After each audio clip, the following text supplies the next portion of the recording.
Saludos para todas y todos, bienvenidas y bienvenidos a esta tarde.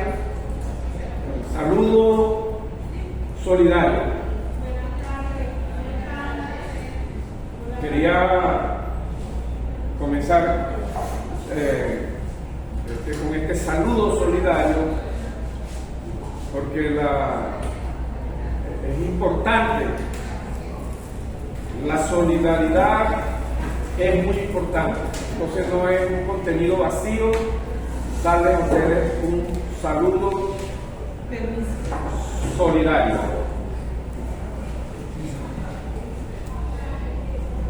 La solidaridad se funda en el amor misericordioso. Eso es lo que es el saludo solidario, y en la humildad de corazón. Entonces, con este saludo solidario vamos a comenzar hoy la clase número 3 del diplomado que va a versar sobre el cristianismo. Hay una clase magistral que la dicta el teniente Cristian Medina, que está grabada en video y la pueden acceder a través de la plataforma. Yo lo que voy a hacer es, en unas cortas palabras, ubicar el marco categorial para la comprensión del tema sobre el cristianismo. No a repetir la clase magistral que está en la plataforma, sino más bien ubicar cosas que no están dichas ahí, o más bien conceptos para interpretar esta realidad del cristianismo. Lo primero que quería explicar es hacer una distinción entre cristiandad y cristianismo.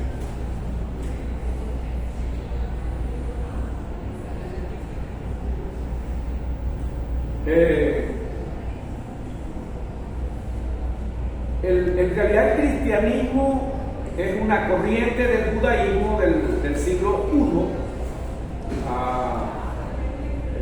pero en el siglo I en Palestina no había un judaísmo, sino que había varias corrientes de judaísmo.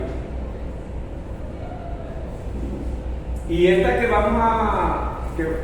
esto que nos llegó a nosotras y a nosotros es de Pablo de Tarso, que era un judío, pero que no vivía por supuesto en Palestina, ni conoció a Jesús de Nazaret.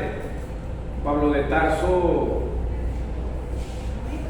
es de Tarso, es una ciudad, todavía existe por supuesto, en Turquía. Él era de Turquía, Pablo de Tarso. Y él fue lo que nos llegó de Jesús de Nazaret, o Yeshua, para decirlo en arameo.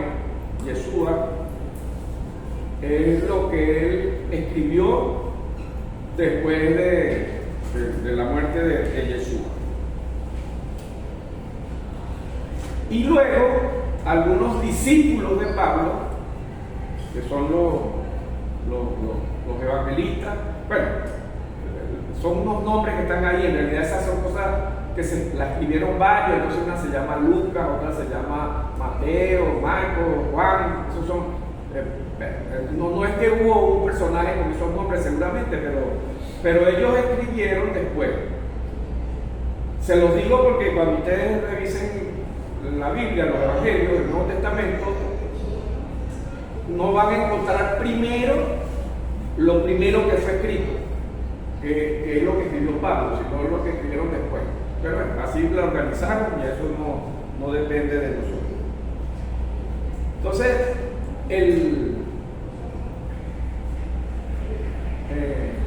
Yeshua nunca por supuesto, no así que era cristiano, ni Pablo tampoco. Pablo murió asumiéndose como un judío.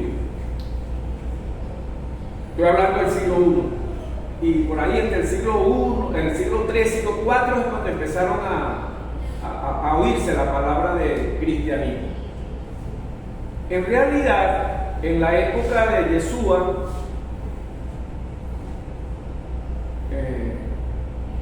en hebreo,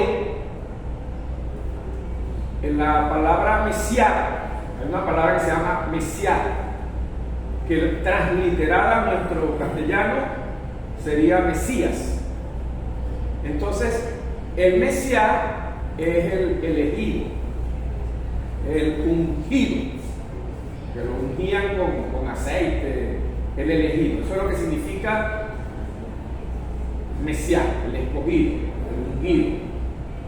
Y todos los evangelios no están en hebreo, están en griego, en la lengua. El griego en el siglo I era como el inglés ahorita, que era como el que se comunicaban todas esas regiones del Imperio Romano. Entonces, todo está en griego. Y Mesías en griego, la locación, pues, la palabra, como se pronuncia en griego, es Christos. Entonces, los mesiánicos, lo estoy diciendo en castellano, los mesiánicos eran lo mismo que los cristianos. Si usted dice cristianos, si lo está diciendo en griego, pero si dice mesiánico, mesiánico, lo está diciendo en la etimología hebrea. Este diplomado tiene varios módulos. En el primero vimos los fundamentos filosóficos y políticos de la Revolución Bolivariana. En el segundo módulo estuvimos viendo el marxismo, y en este nos corresponde ver el cristianismo. El próximo lunes, porque esto está concebido para los lunes, esta es una sección que hacemos los martes para los que no pudieron venir el lunes. El próximo lunes, y si se repite esta experiencia de esta tarde, la repetimos el martes, vamos a trabajar el tema de las 3 raíces: Samuel Robinson, Simón Bolívar, Ezequiel Samuel. Ese es el módulo, el próximo módulo. Esta clase, esta exposición la hice ayer lunes. Bueno, en realidad yo no voy a repetir la clase de ayer. Es una clase nueva, preparada para ustedes, sobre el tema, pero nada de lo que yo voy a decir aquí lo dije ayer. De manera que si las personas de ayer hubiesen querido venir hoy, iban a escuchar otra visión. Dicho esto como preámbulo, eso que ya les expliqué de cristianismo, el cristianismo fue durante esos 3 o 4 siglos, 400 años,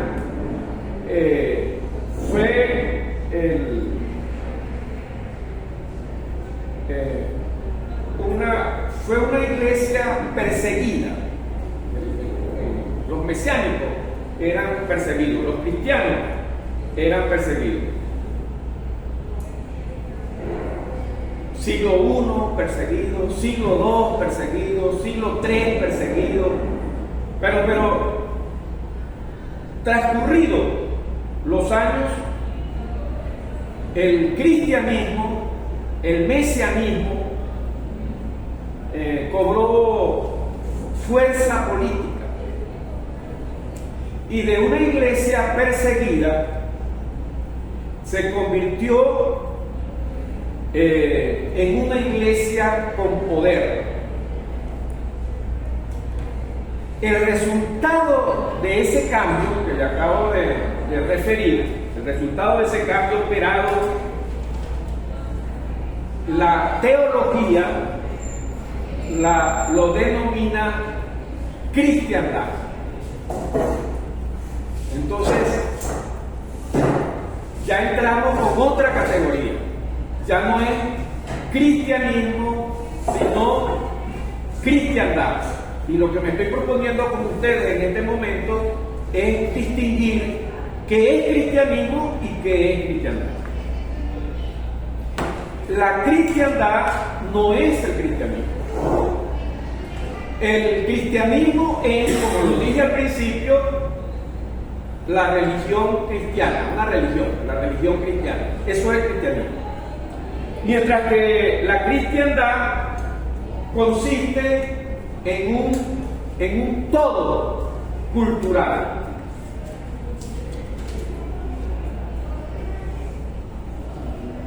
Quiero, como primera parte de esta exposición, que nos quede muy claro a todas y a todos que religión y totalidad cultural constituyen realidades distintas.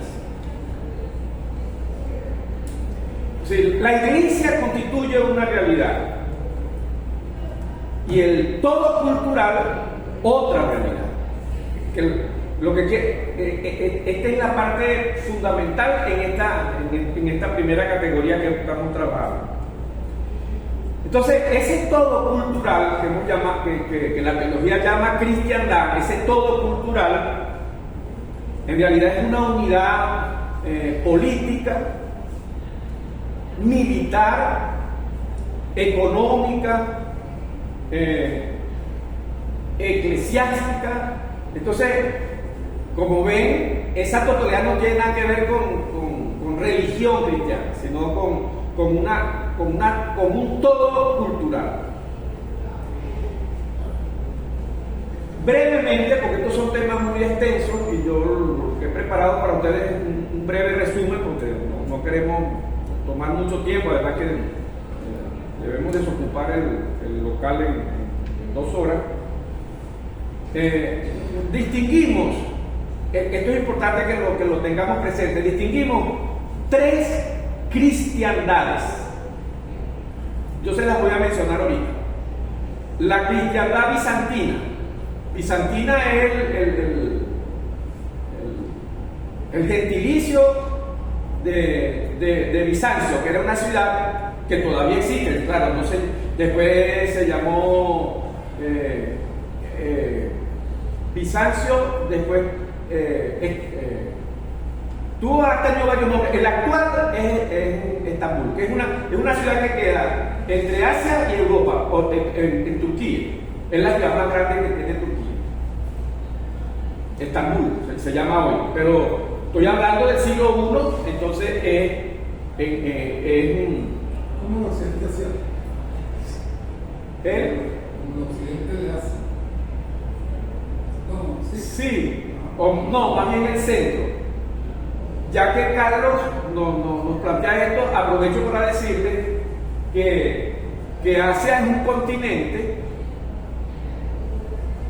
así, como si este fuese el continente, que tiene, digamos, un oriente y tiene un occidente. Y bueno, esto que yo estoy hablando es más o menos por aquí, por el centro, en Asia.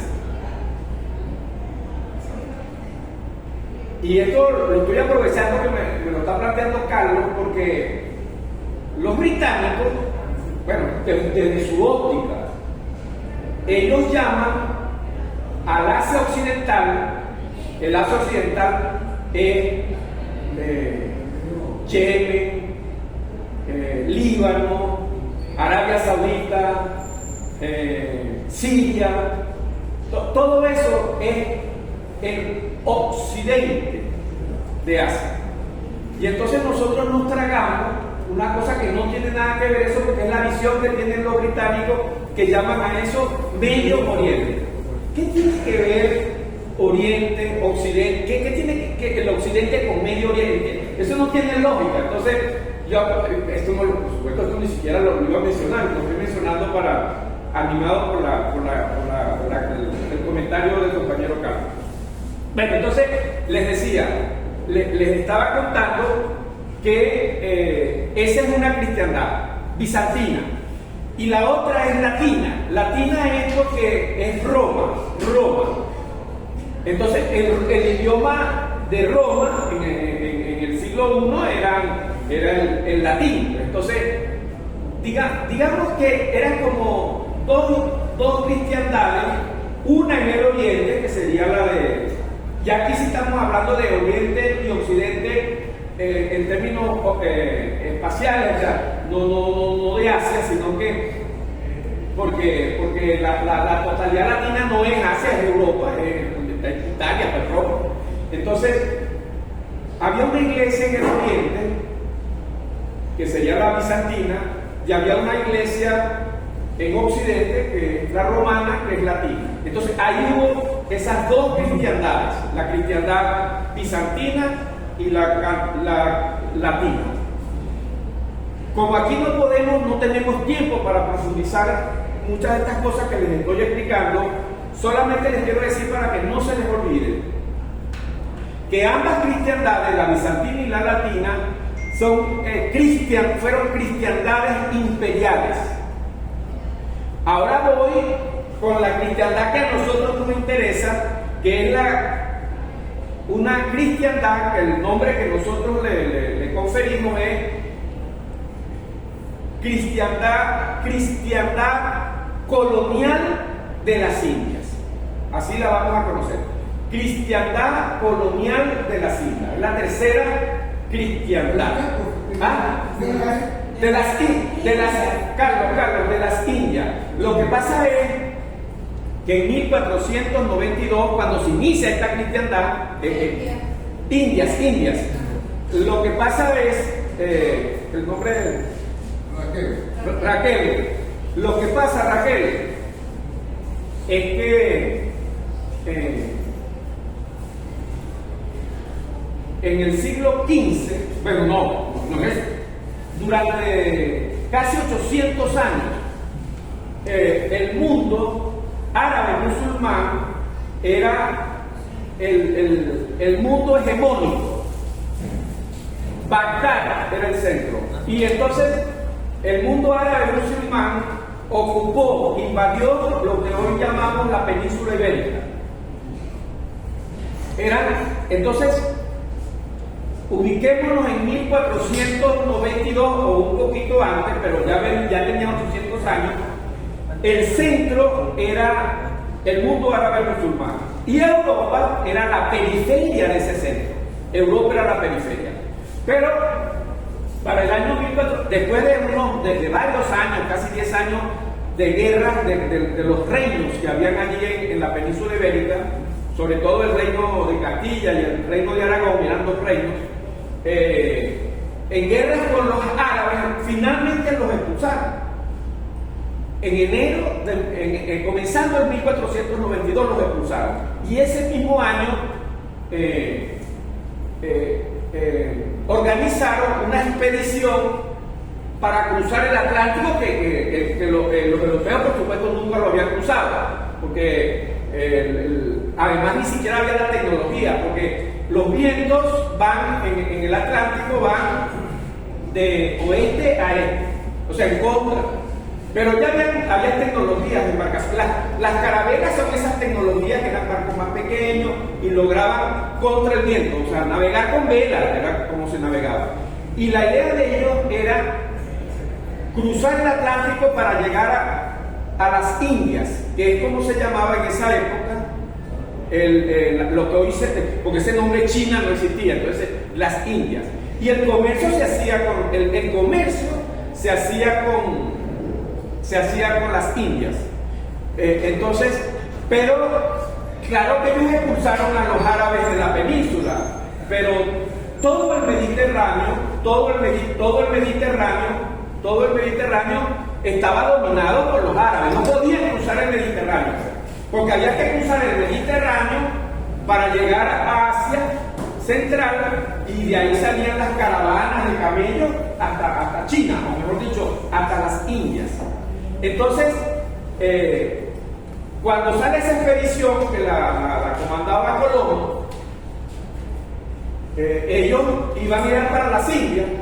Entonces llegaron a una isla en el Caribe, una isla que todavía los habitantes, los pobladores de esa isla estaban en el Paleolítico, en esa isla. Y entonces Colón, que estuvo perdido, estaban perdidos, o sea, creían que habían llegado a las Indias. En verdad habían llegado a la Via Yala, pero ellos creyeron que habían llegado a las Indias. Por eso que los primeros pobladores que encontraron en esa isla los llamaron indios, que es el gentilicio de las Indias. Entonces, estamos hablando de la cristiandad colonial de las Indias. De hecho, esos archivos reposan en Sevilla, en el archivo de India de Sevilla. Todavía se llama así el archivo donde están todos los documentos de esa época de la invasión colonial. Entonces, le retomo, porque esto fue como una pequeña digresión que hice por las preguntas de ustedes, y bueno, la pregunta que nos hizo Raquel. Entonces, religión, y les había dicho, estoy recordándole que religión y totalidad y el todo cultural son realidades distintas. Y entonces estaba explicando, para ir retomando el discurso, era que había la cristiandad bizantina, la cristiandad latina, que fueron cristiandades imperiales, y después estoy con la más importante, que es la cristiandad colonial de las Indias, que las dos anteriores no eran cristiandades coloniales. Esta sí es una cristiandad colonial. Tenía un centro que era la península ibérica, y nosotros, el Abya Yala, éramos la periferia. Entonces era una cristiandad colonial. Esta categoría colonial es muy importante para la clase que estamos viendo esta tarde. Entonces ya quedó claro, espero para ustedes, que la cristiandad colonial de las Indias se inicia en 1492, terminando el siglo XV. Entonces, también les conté que, bueno, en ese primer viaje llegan a esa isla, y entonces quiero aquí retomar lo que les estaba diciendo al principio, que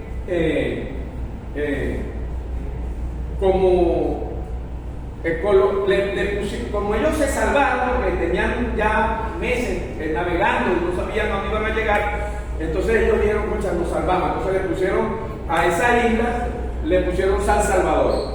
Esto quería destacarlo porque cuando Colón le pone el nombre a esa isla de San Salvador, quería decirle que en el sentido bíblico, esto no hay que perderlo de vista, no hay que perderlo de perspectiva. Colocar el nombre en sentido bíblico es a lo que usted le coloca el nombre en el sentido bíblico es dominar el ser. Pero bueno, después ustedes saben, estas cosas las estoy haciendo muy resumidamente. Se establecieron las encomiendas, que las pusieron las encomiendas con los pobladores a su servicio. Entonces ya todo eso, fíjate, ya les he descrito dos realidades de dominación. Yo no se las voy a decir todas, sino que les pongo algunas como ejemplo para que vean que esto es dominación desde el primer día. Por ejemplo, los invasores en las embarcaciones no traían mujeres. Entonces, ellos agarraban a las mujeres del Abya Yala, las agarraban para acostarse con ellas. Entonces, digamos, la primera opresión de la mujer fue con esa invasión de la expansión europea en nuestro continente, la Abya Yala, por parte de los invasores europeos. Entonces, esto es muy importante tenerlo presente. esto que, si tenemos claro que la cristiandad no es el cristianismo, porque la cristiandad carece del sentido profético y crítico, que es el sentido profético y crítico que es propio del cristianismo. La cristiandad no tiene nada que ver con eso.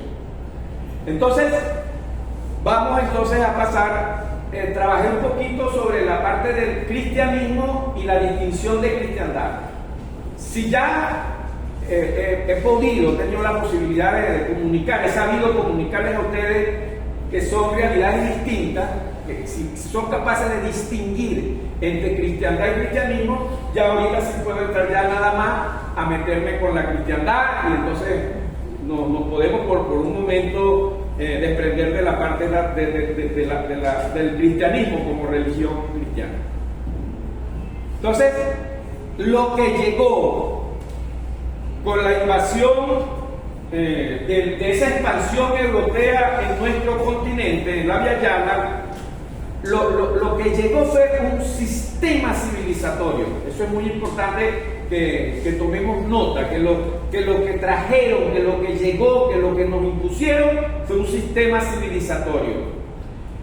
Porque en otras interpretaciones con las que nosotros queremos hacer una corrección epistémica, se plantea que llegó el capitalismo. No, llegó es un sistema civilizatorio. Llegó también el capitalismo, pero el capitalismo es la dimensión económica de ese sistema civilizatorio que tiene otras dimensiones lingüísticas, teológicas, económicas, políticas, culturales, o sea, muchas dimensiones. Entonces, y una de esas dimensiones es la económica, y la dimensión económica que trajeron los invasores es el capitalismo. Entonces, si lo he sabido explicar, entonces entendemos que aquí no llegó solo el capitalismo, llegó un sistema civilizatorio y los pobladores del Via Yala ya tenían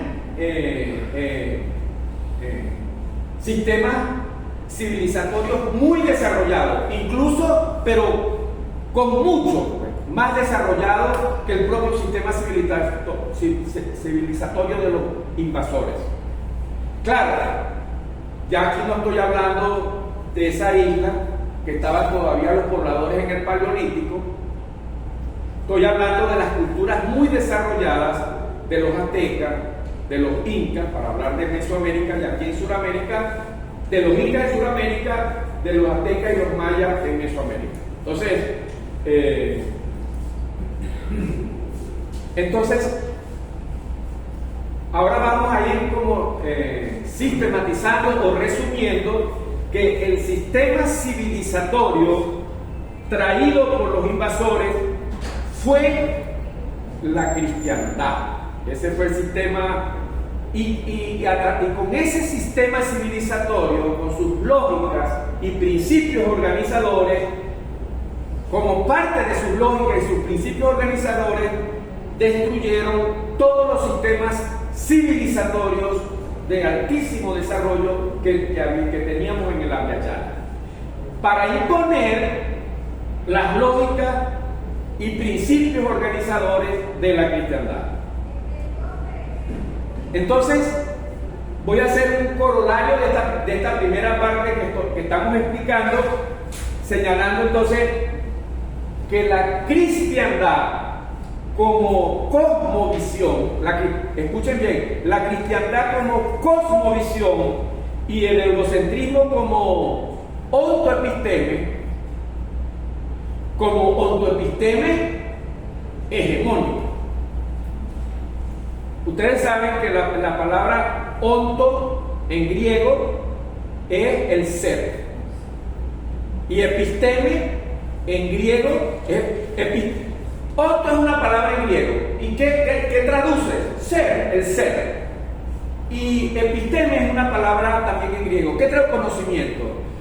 Le estoy diciendo estas palabras porque en la literatura ustedes van a encontrar esa palabra, ontoepisteme. Pero ya saben que entonces que el onto es el ser y el episteme es el conocimiento. Esa autoepisteme hegemónica que trajeron los invasores, que impusieron los invasores, ese eurocentrismo ontoepistémico hegemónico era el ser de una civilización local, de una partecita, incluso más atrasada que la Via Yala, mucho más atrasada que la Via Yala. Ese era el ser y ese era el conocimiento. Pero ese conocimiento de una partecita del mundo, de una localidad del mundo que es Europa, atrasada, ellos la consideraban, esa autoepisteme, ese ser y ese conocimiento lo consideraban universal, que era del mundo. Y entonces todo lo que se encontraban a su paso lo destruían. Aquí existían bibliotecas, ustedes no se imaginan la biblioteca de los mayas, de los aztecas, todo eso lo destruyeron. No quedó nada. Quedaron, qué sé yo, tenemos el calendario de los mayas, uno de los más exactos todavía en el mundo. O sea, los calendarios mayas tenían predicciones de los eclipses solares, de los eclipses lunares, de la producción de fenómenos atmosféricos. Ustedes no se imaginan el desastre, todo eso fue destruido. ¿Cómo llegaron los aztecas, los mayas, los incas a ese conocimiento, a esa autoepisteme? No lo sabemos, porque todo eso lo destruyeron. Sabemos porque lo que queda. Entonces, claro, usted va a Guatemala, va a encontrar ahí una pirámide. En el mundo no han hecho una pirámide, ninguna pirámide de Egipto es tan grande como esas pirámides que hay de los mayas. Pero esas cosas, o sea, en las películas esas que nosotros vemos de Hollywood, pues esas ni siquiera se mencionan, para que ustedes vean la situación. Entonces,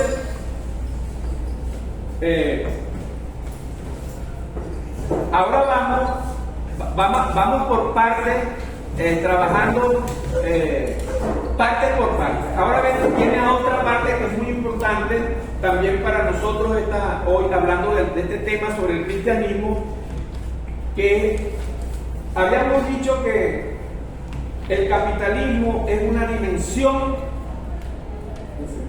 del sistema civilizatorio de la cristiandad.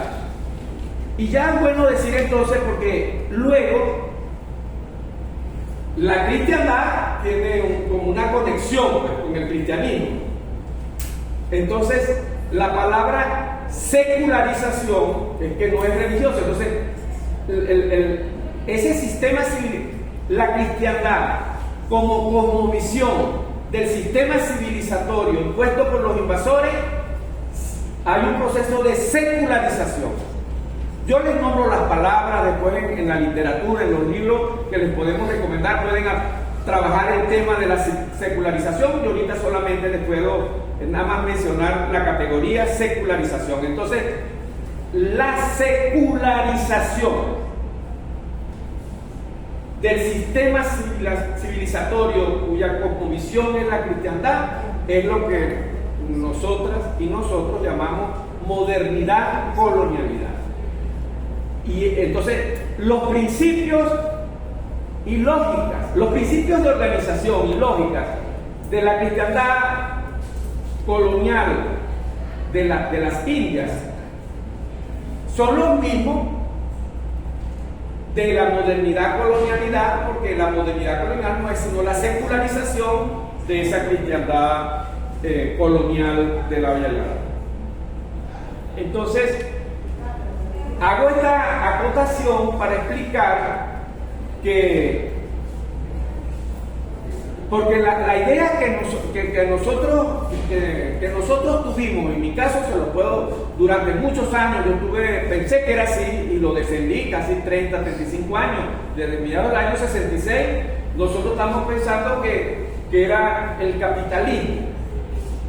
Y entonces, porque teníamos una idea no del marxismo crítico, ni de la idea del socialismo, digamos, bolivariano, sino estamos hablando del socialismo eurocéntrico. Entonces, estábamos muy influenciados eurocéntricamente. Pues entonces el eurocentrismo nos metió en la cabeza que había una estructura, una económica, material, una infraestructura, que era el sistema económico capitalista. Esa era la infraestructura.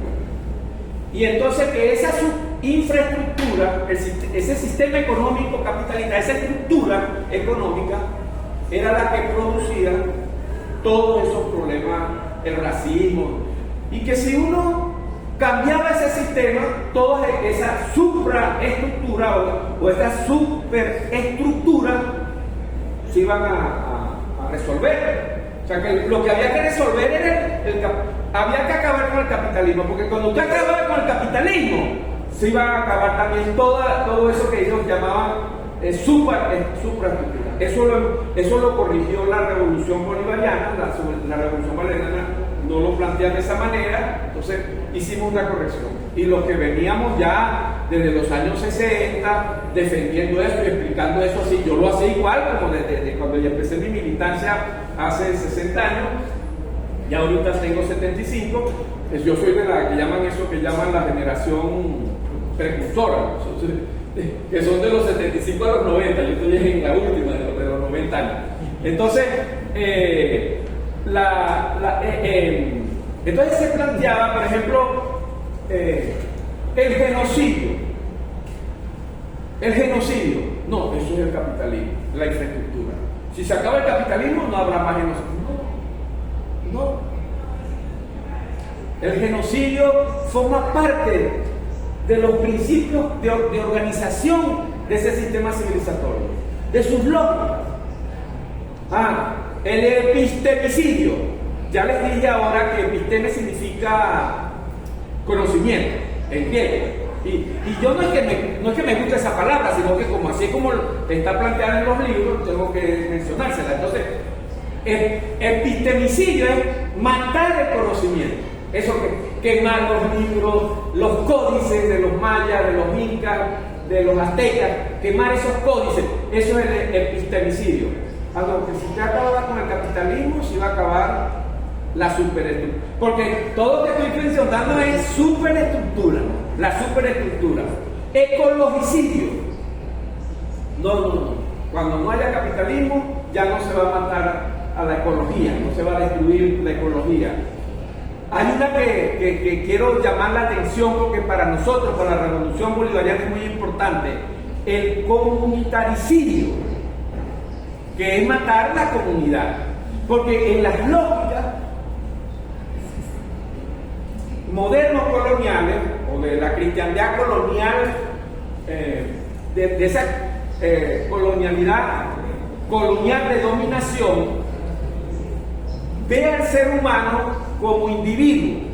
Y fíjense que a veces nosotros caemos también en esa trampa que uno habla de individuo, y ningún ser humano es individuo.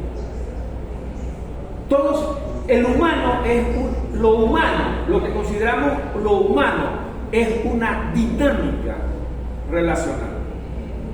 No hay nada humano que nos constituya una dinámica de relación.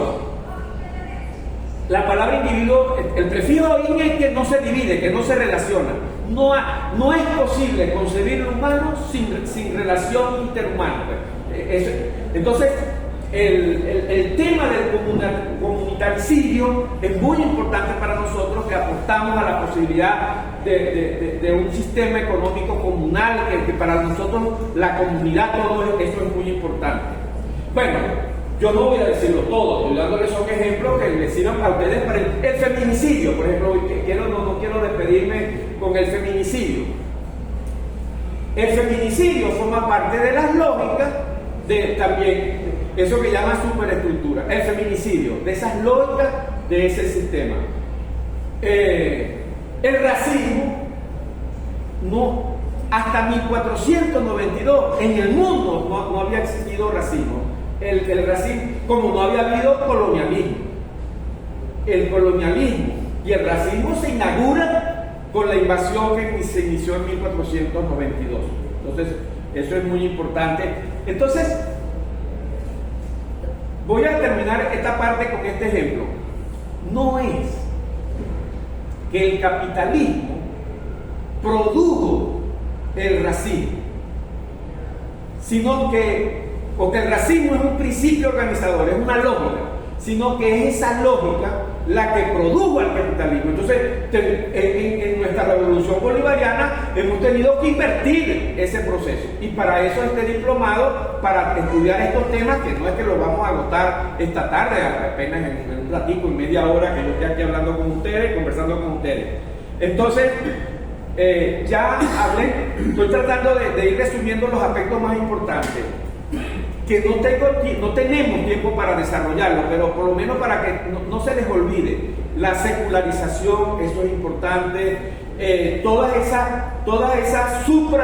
decirles que todo eso que hemos llamado, no se las dije todas, les dije algunos como ejemplo de lo que nosotros pensábamos antes, que era la supraestructura genocida, epistemicida, ecologicida, comunitaricida, feminicida, todas esas lógicas, eso es la supraestructura, son eso que nosotros pensábamos que eso era hecho que es la infraestructura. No, esas lógicas son las que produjeron incluso la dimensión económica. Por eso es que en la experiencia que tuvimos en la Unión Soviética, 70 años, desde esa acción, yo no voy a denigrar eso, yo tengo mucho respeto por la experiencia de la Unión Soviética.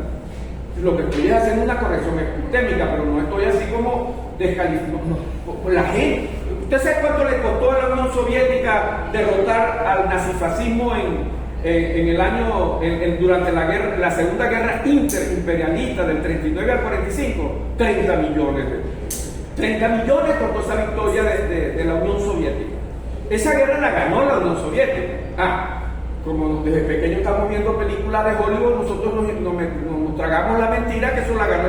No, Estados Unidos entró en la guerra ya después que había comenzado. Sí hubo muertos de estadounidenses, por lo menos 300.000, pero la victoria le costó a la Unión Soviética, no digo los 300.000 que le costó a Estados Unidos, sino a la Unión Soviética 30 millones. Esa experiencia. Ni tampoco fue que le hicieron con mala intención, simplemente si tú crees que de hecho se acabó con el capitalismo en la Unión Soviética, era otro sistema. Entonces debía haberse acabado todo lo demás, el genocidio, el epistemicidio, el feminicidio, todo eso se debió haber terminado. No se terminó. No solamente no se terminaron todas esas lógicas y principios organizadores, es que ni siquiera el sistema económico lo pudo superar. Y después, digamos, más o menos desde 1921, 22, 23, hasta finales de los 80, ese esfuerzo que se hizo implosiona. No fue que nadie lo tuvo, fue una implosión la historia de la Unión Soviética.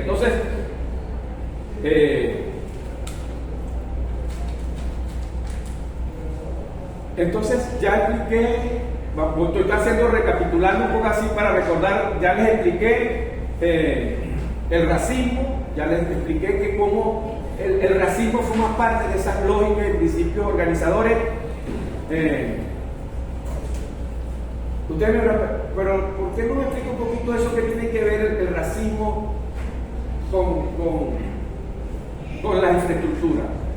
Porque ¿qué es el racismo?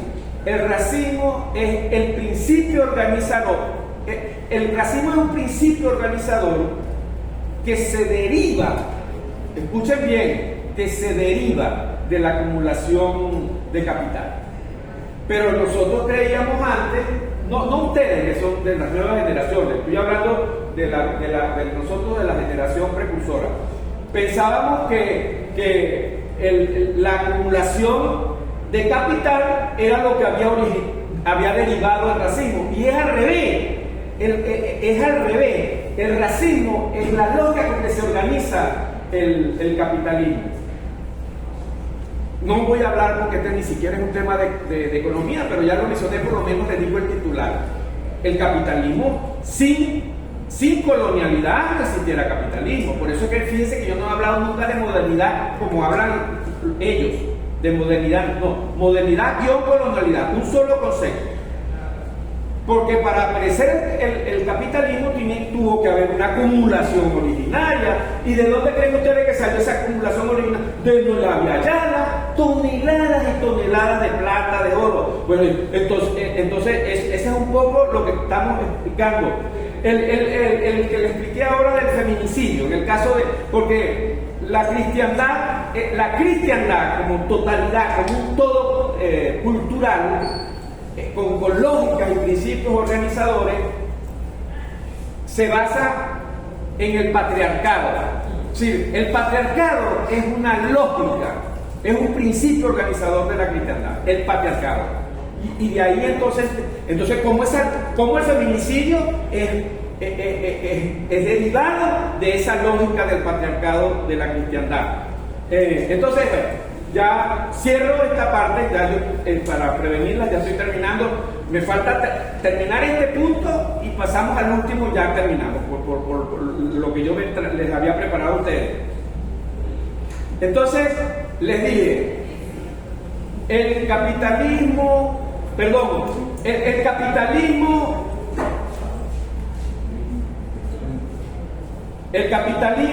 es comunitaricida.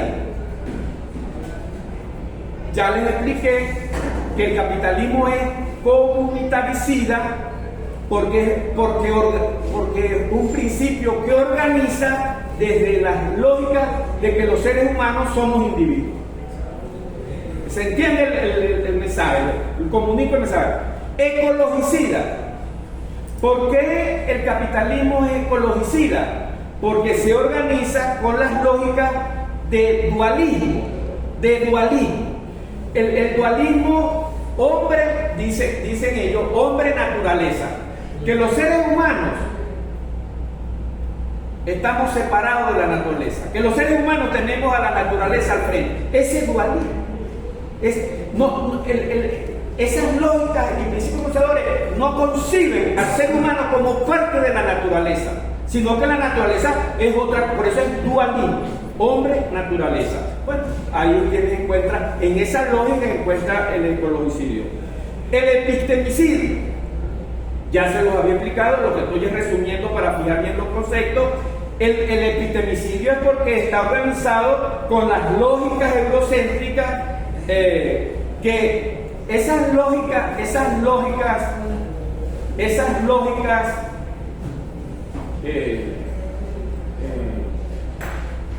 eurocéntricas del sistema civilizatorio, de esas lógicas del sistema civilizatorio, voy a esperar un poquito que terminen de acomodar los compañeros. Por aquí hay sillas también. Sí.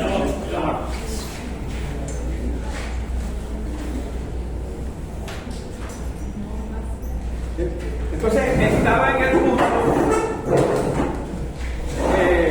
en el punto de explicando, hacer un resumen con un corolario de lo que ya había explicado sobre el epistemicida, con qué lógica están el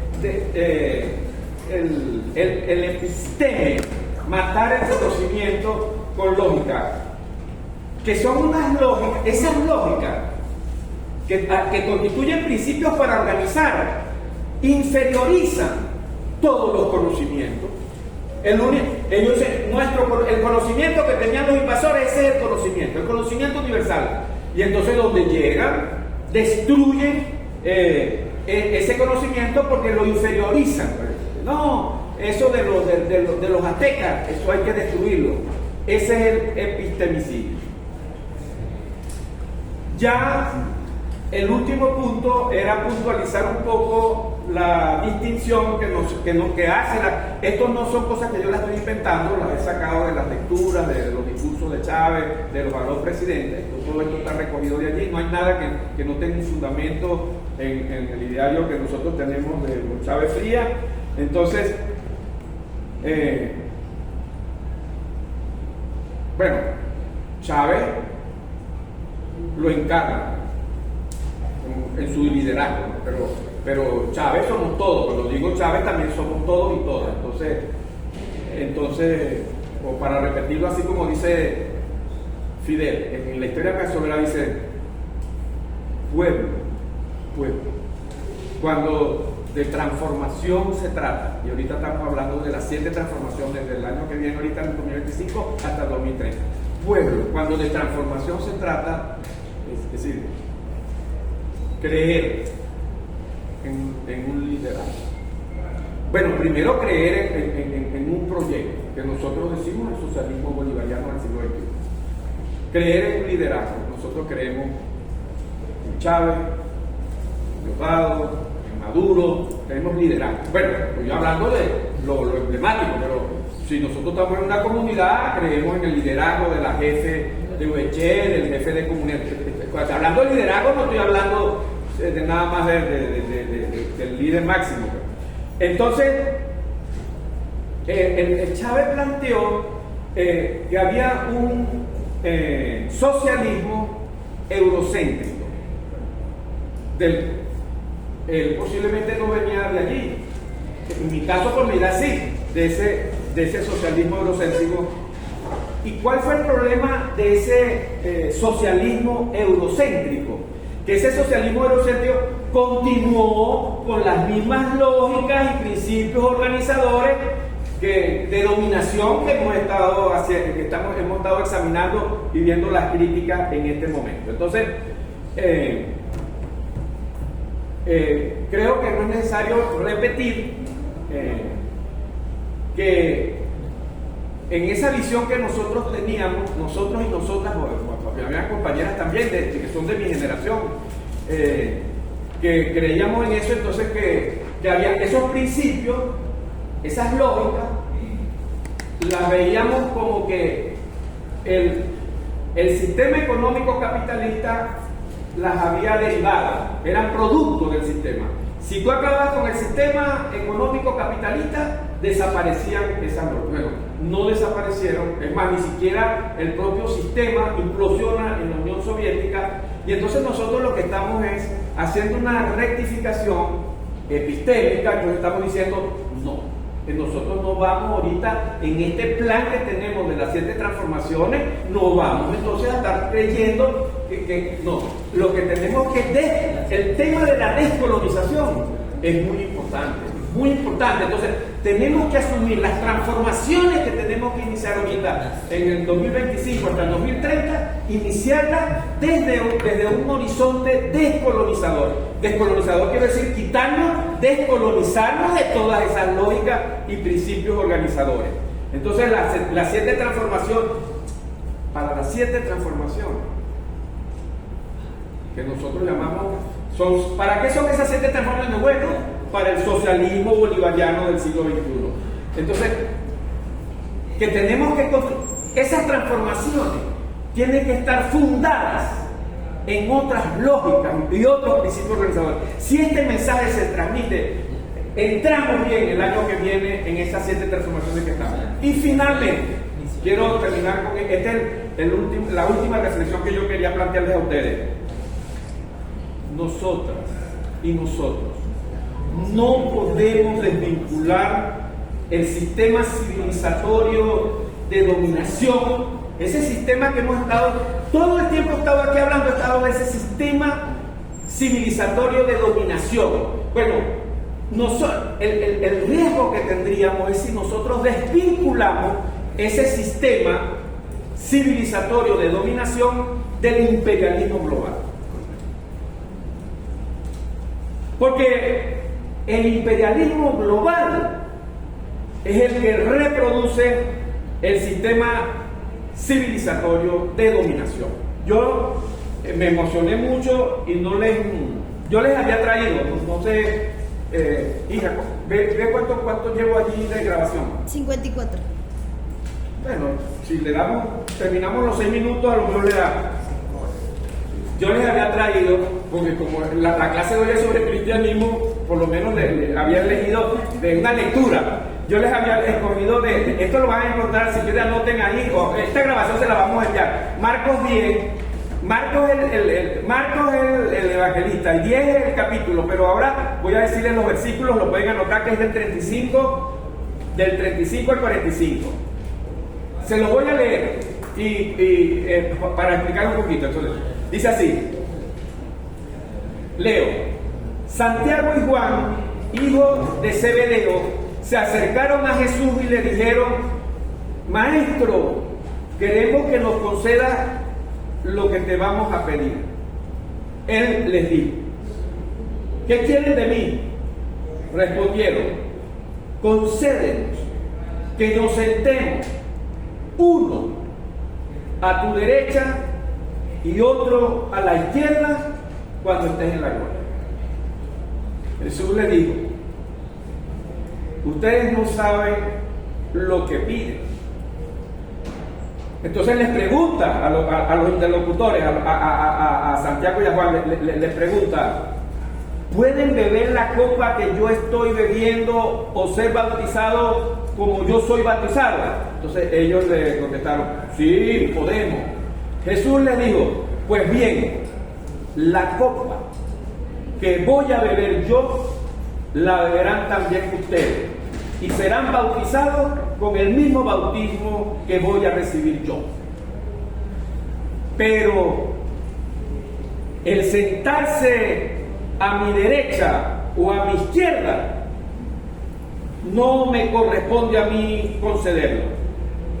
Esto ha sido preparado para otros. Cuando los otros, parece que son 12 apóstoles, ¿no? Cuando los otros apóstoles, cuando los otros 10 oyeron esto, se enojaron con Santiago y Juan. Entonces Jesús los llamó y les dijo: como ustedes saben, esta parte es muy importante, quiero por lo menos del relato unos segunditos nada más de atención, nada más para 3 líneas que voy a leer nada más, ya termino aquí con esto. Como ustedes saben, los que se consideran jefes de las naciones actúan como dictadores, y los que ocupan cargos abusan de su autoridad. Pero no será así entre ustedes. Por el contrario, el que quiera ser más importante que ustedes debe... Voy a leerlo, esto es muy importante. Fíjense: por el contrario, el que quiera ser más importante entre ustedes debe hacerse servidor de todos. Claro, en nosotros nos pusimos en la Constitución servidor. Bueno, los constituyentes pusieron debe someterse, más fuerte que servidor. Pero Jesús de Nazaret dijo: se deben convertir en servidor de todos. Y el que quiera ser el primero se hará esclavo de todo. Sepan que el Hijo del Hombre, o sea, Yeshua, sepan que el Hijo del Hombre no ha venido para ser servido, sino para servir y dar su vida como rescate por una muchedumbre. Entonces nosotros nos dimos esta bella constitución, pusimos aquí en el artículo 5: la soberanía reside intransferiblemente en el pueblo, quien la ejerce directamente en la forma prevista en esta constitución y la ley, e indirectamente, de manera indirecta, mediante el sufragio por los órganos que ejercen el poder público. Los órganos del Estado, todos los órganos del Estado, emanan de la soberanía popular, y a ella están sometidos todos. El presidente está sometido, los gobernadores están sometidos, los alcaldes están sometidos, las alcaldesas, las jefes o los jefes de UEC están sometidos, es decir, los jefes de comunidad, este es el mensaje que por eso nosotros decimos, por eso es que nos pidieron a nosotros y a nosotras en este diplomado el cristianismo, lo que querían dar ese ejemplo. Y había preparado en los Grundrisse, pero aquí se lo traje incluso subrayado, Pero ahora sí, hija, revíseme si ya llegó la hora. Sí, ya Ah, dele al botón rojo para que terminemos.